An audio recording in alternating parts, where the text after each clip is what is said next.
Hello everyone and welcome to Thorough Newspaper Analysis. Let's see what articles are important today from the Indian Express and the Hindu. So the articles mostly from the Hindu were repetitive today and we've mostly covered all of them in our previous sessions, so they can always be referred to. Therefore, there is this one article from the Indian Express, Skill India for Atmanirbhar Bharat, which is a very beautifully written article, and it has been written by M. Venkaiah Naidu, and as all of us know, that he is the Vice President of India currently. And secondly, we will be discussing about the news and flash, which is important for our prelims point of view, prelims exam point of view. But before that, let's understand once again about the LawSikho test prep courses, wherein we try to give best of the courses for various kinds of test preparation, be it judiciary, SEBI, CLAT, etc. Here in our test prep courses, we provide personal guidance to the aspirants, tailor-made program for their benefit, special learning techniques, live online classes for their own accord, regular tests and mocks, regular competitions to keep the pace high and dwelling, scholarships for the well-performing students, interview guidance, and many other perks. Our official website can anytime be viewed by any of the aspirants. The link to it is there in the description box. With this, let's see that what is the multiple choice question that is about the discussion that we'll be having today. The question is, Hope spacecraft, so the name is Hope, recently seen in news, is a mission to Mars by which country? First, Iran. Second, China. Third, United Arab Emirates. Or fourth, Saudi Arabia. So as soon as any of the aspirants is able to quench the answer to this question, you may write it down in the comment section below. Now, this is the descriptive question from the context from today. If India hopes to realize the dream of being Atmanirbhar Bharat, the youth must be the prime focus, as it is high time to use the potential of its demographic dividend through skill development. Basically, the entire discussion of today's news analysis is more or less about the skill development and how through this we can gain Atmanirbhar Bharat aim. Thus, discuss the above statement, giving steps that can be taken to enhance skill development of the country. One thing should be noted here is that the answer to this question should not be for more than 250 to 300 words, which definitely can be very easily put up in the comment section. So it may not exceed this word limit, and that is why we would really encourage that the viewers who are regular with this newspaper analysis may write down their answers within this word limit in the comment section below. It would really be a very interactive session, and LawSikho would really would make an initiative to review these answers as well.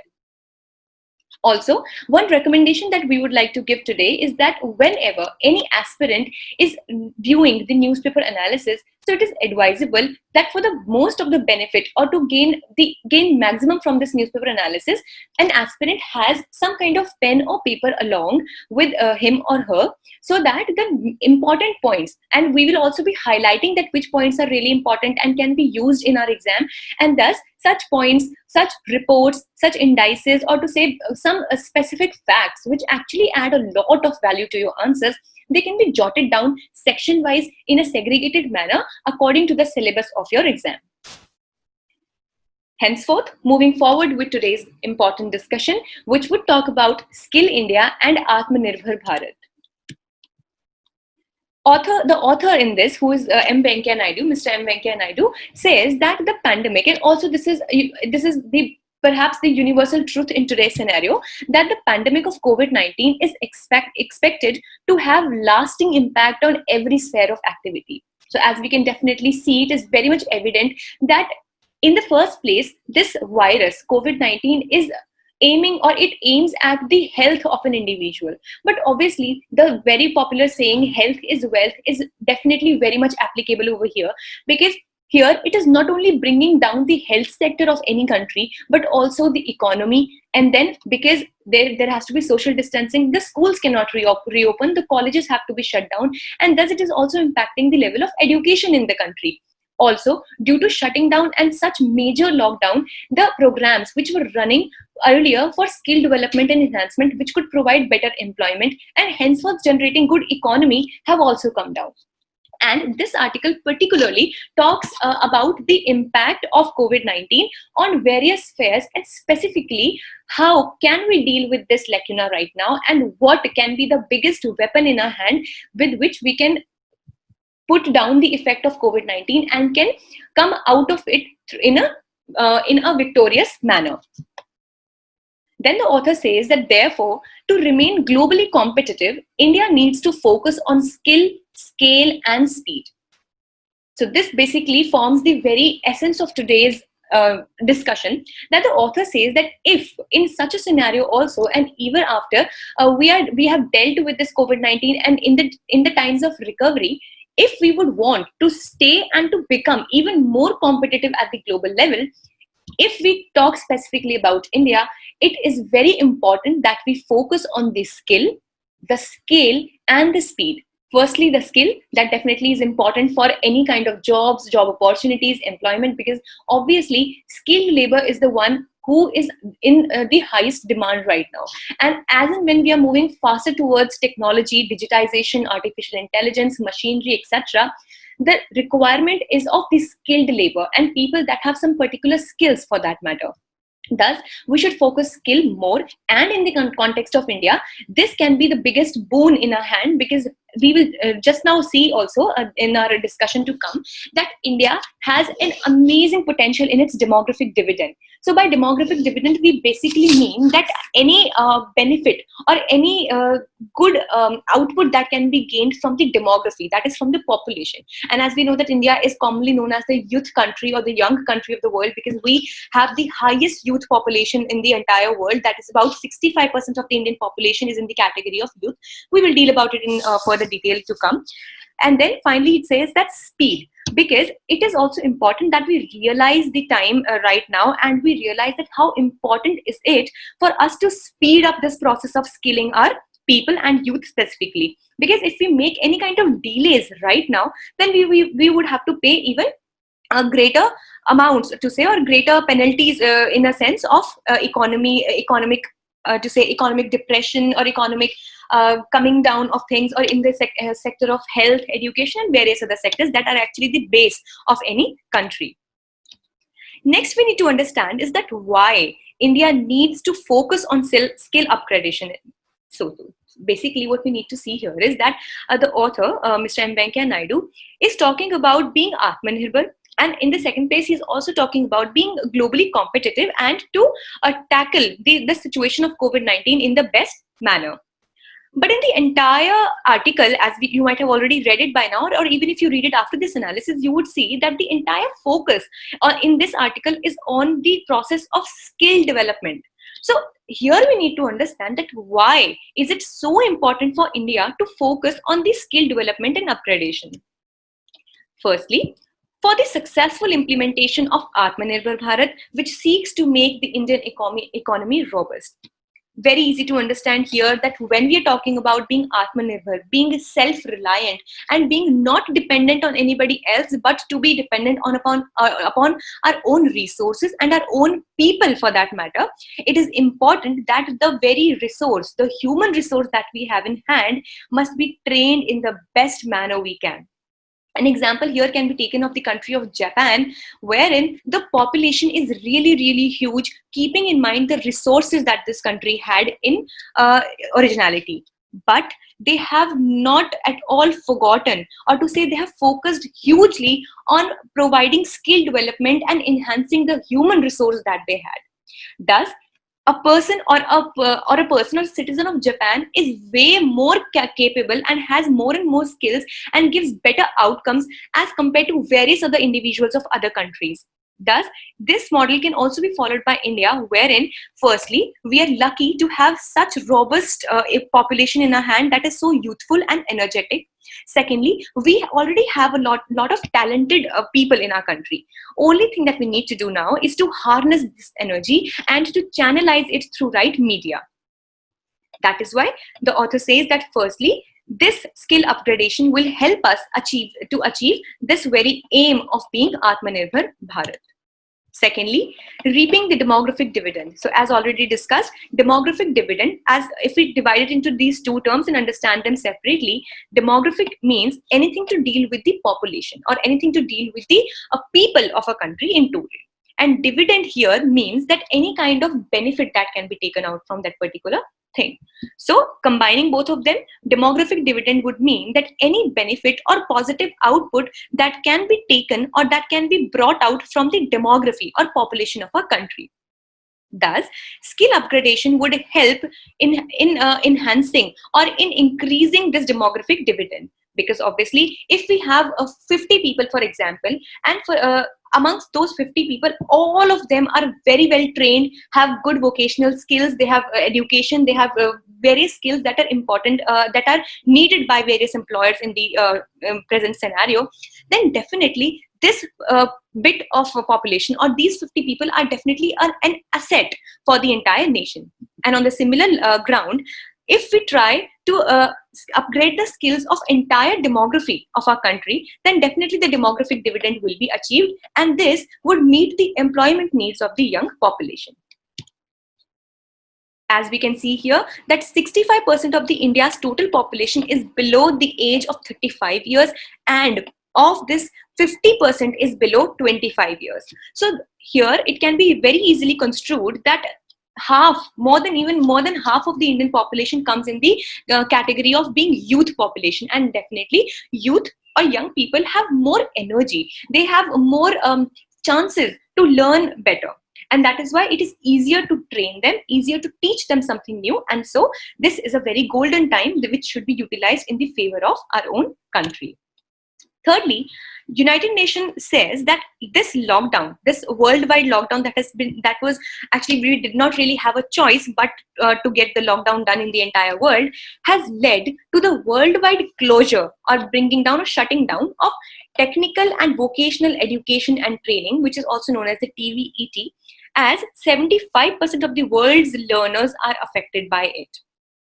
United Nations says that since in various countries we have these platforms, now they may run into with different names depending upon the country, but we have various platforms that try to provide such vocational trainings, types of education to the youth, and so that they become skilled, keeping in mind the demands of today's employment sector. Like in India, we had this entire project of Skill India, wherein there were various trainings provided. Like under Digital India also, various computer trainings were provided to the people in the rural areas, and other vocational trainings were provided. Recently, there was a news that in Delhi, many women were benefited by a training that was given for plumber. So as we know that the plumber is one person who helps in improvising or to work with the gadgets related with water or water supply, and thus many women were able to learn those skills and now have been working efficiently in this area. Also, there have also been news where many of the women and various other people have been taught to drive the car and now have been working under various heads. So we can see that wherever there is a possibility to develop a skill, it also promotes the possibility of having good employment, and henceforth, in return of that good employment, good money for that matter. And thus, these technical and vocational education training centers are really crucial. But due to this lockdown, what has been noticed is that 75% of the world's populations are learners, or who are learning some kind of skills under these TVET platforms, have been affected due to the lockdown. And thus, it is high time that we focus back again on the skill development of these very people. Fourthly, according to the India Skills Report 2020, millennials constitute 47% of country's working population. Now, as we said, that it is important that an aspirant who is religiously watching this news analysis must also jot down the points that can be the biggest fuel and fodder for fetching marks in the exam. So such agencies or such reports, such data can anytime and every time be quoted, be it in your mains answer or your essays for that matter. And even many a times a question from prelims point of view may also pop out from such information. Thus, this report is very authentic and can anytime be quoted, that according to the India Skills Report 2020, millennials, that is the youth of this century or who belong to today's time, they constitute 47% of the country's working population, which is really huge. And it can further be achieved to higher platforms and higher levels if we focus more on the skill development and upgradation. Fifthly, for keeping job in emerging scenarios, skills like listening and communication, cross-cultural sensitivity, adaptability, and emotional intelligence and social etiquette along with good academic record are required. Basically, what we need to understand is that the world is becoming global. The products, services are becoming more competitive at the global level. And the needs of the people have also been evolving ever since. With this, the type of skills that were required have been changing with time. A very easy example of this can be taken as that earlier in the times where there were wars and there were battles between kings and kingdoms, the skill of horse riding or to play with a sword and various other skills on that were practically into use. They were practically usable on the battleground were required. But today, if we keep this today's scenario in mind, it can be used as a hobby, but not very much can be yielded from these skills. But if we know how to run a computer, if we know how to use technology, and if we know public speaking, communication, etc., then we definitely are more fit into today's world. Thus, keeping this in mind, for seeking job opportunities in today's time, such skills like listening and communication, cross-cultural sensitivity, adaptability, that how much one person is adaptable according to the changing situations, emotional intelligence, and social etiquette along with good academic record are important. And even if we think about the good academic record, there are various other skills that actually overpower this as well. So if you are skilled at something, you definitely have a better chance of having good employment. Then next, the author says that new technologies will be preferred by companies like artificial intelligence, of course, machine learning, data science, cloud computing, Internet of Things. Thus, to be a part of such employment opportunities, which more or less deal with technology and more and more skills, the people who are seeking the employment should also be skilled enough to work into this. As we now know that artificial intelligence, machine learning, data science, cloud computing, and Internet of Things simply is a very easy concept wherein, for example, now we have this technology that we can connect the geyser of our bathroom with our mobile phone, or perhaps we can connect the AC with just a click on your mobile phone. So when things are connected through internet, that they are basically known as the Internet of Things. And lastly, what steps can be taken by the government? Because obviously, whenever we conclude our answer, it has to be more or less a positive conclusion. And even like while writing essays, it is important that the conclusion is something that gives some positive hope and some positive steps that can be taken in that particular direction. Thus, it is important to know that what steps in this direction can be taken by the government of India. Firstly, increase domestic manufacturing to reduce imports in every sector. As we already have been campaigning hugely about being vocal for local, wherein we are trying to enhance the manufacturing in India itself and to make the entire process of manufacturing more and more domestic, so that we can reduce the amount or the percentage that of imports that we are making. As very recently, India had been in a clash with China over the Galwan Valley dispute and the China and India border dispute. And in that, where there were huge slogans about banning Chinese products and similar other campaigns, it was realized that India is not really practically in a position to actually ban the Chinese products, because Chinese products, they actually they combine of about 14 to 15% of India's total imports, which is really huge. But India only sends about 5% of its own goods and goods to the Chinese counterpart. So this can be seen that India's huge dependence on China actually crippled its ability to ban what it could have done or it might have done. Well, that is a different topic to be discussed altogether.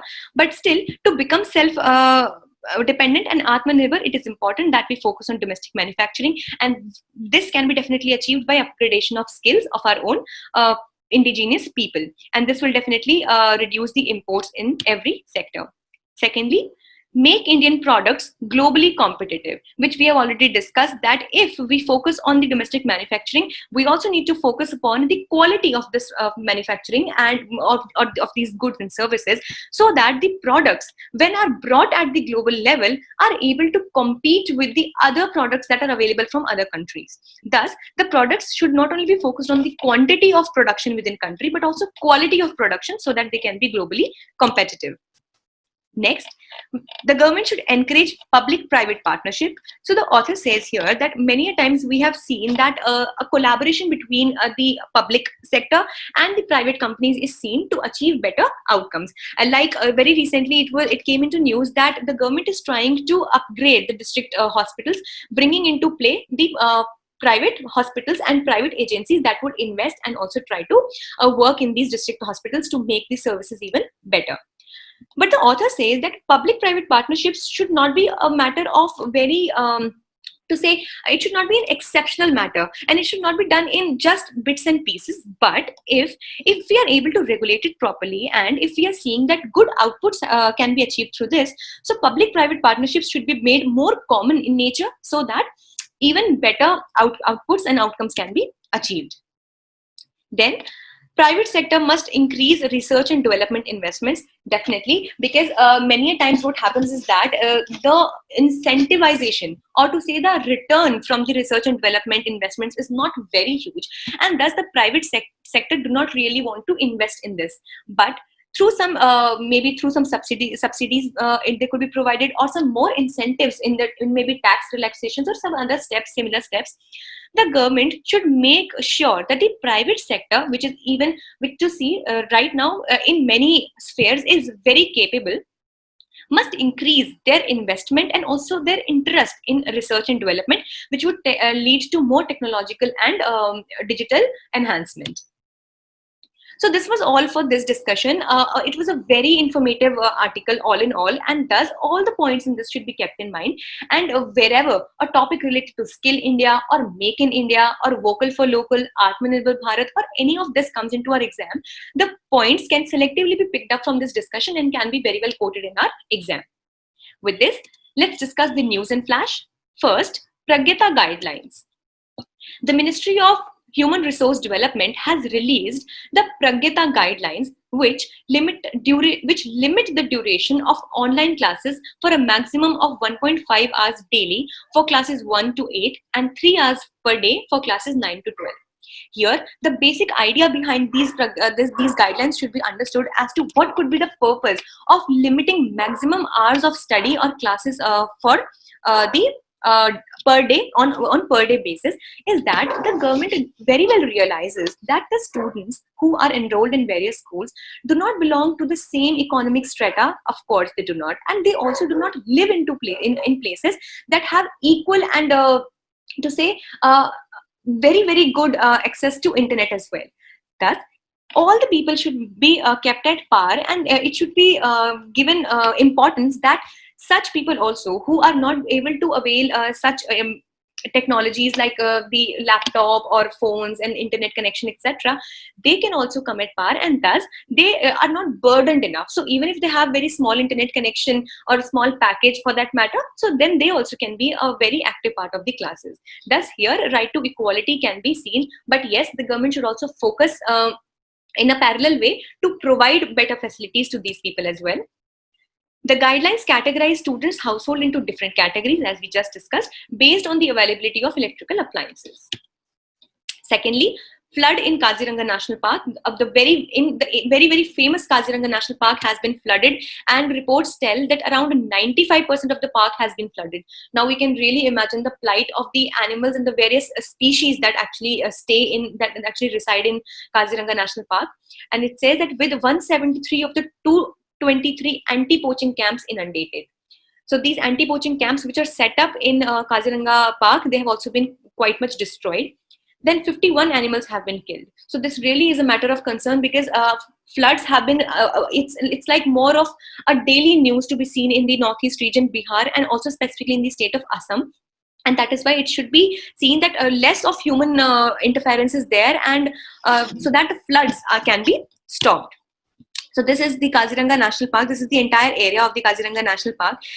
From our exam point of view, it should be known that this is in the state of Assam, and it is very, very famous for the species of one-horned rhino. So the one-horned rhinoceros is found in the Kaziranga National Park. And the major river that flows by it is the Brahmaputra River, which also is a very major, it's one of the most important rivers of the Northeast India. Thirdly, UAE, that is United Arab Emirates, to send spacecraft Hope to Mars. And with this hope, we hope that you have been able to get the answer for today's MCQ question. And it says that with a total cost of $200 million, Hope is to arrive in orbit around Mars in February. The spacecraft will use a Japanese-made H-2A rocket. With this, China will also try to launch an ambitious mission to Mars, Tianwen-1, in a week. Thus, both these names, Hope with United Arab Emirates and China's Tianwen-1, should be remembered, as they can be very potential questions from a prelims point of view exam. With this, we would end today's session, and we once again would like to request you and would like to encourage you to go and visit our official website, wherein there are various courses available for you which will add significant value to your test prep, that is your preparation for any kind of these tests. And secondly, we would again encourage the viewers and aspirants to write down the answer of the descriptive question within a word limit as prescribed from 250 to 300 words within the comment section. This really would be a great exercise for all of us. With this, we end today's session. We hope it was a good one for you. Thank you so much, and stay tuned with LawSikho.